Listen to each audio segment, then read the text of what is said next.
Sveiki visi gimę po liūto ženklu. Pasižiūrėkime laikotarpį nuo balandžio 21 iki 27 dienos, kas jūsų laukia. Savaitės perspektyvos, ko vengti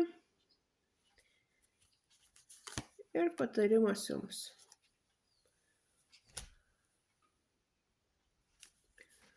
Liūtai šiuo laikotarpiu panašu, kad bus nusiteikę su nieko nebendrauti, gintis nuo visų.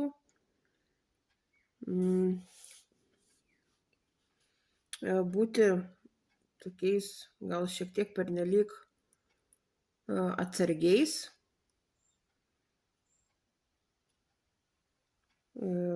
Labai dažnai šią savaitę papulsi tiesiog į tokias situacijas ir jose būsit kaip gynimosi pozicijoje.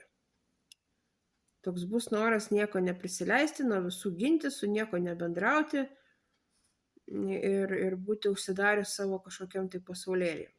Patarimas jums: nebūkit labai smulkmeniški, labai priekabūs, venkite tokio atskalūniškumo, pilstymo iš tuščio į kiaurą, nenorėjimo veikti, tokio buvimo neaiškioj būsenoj. Ir patarimas jums: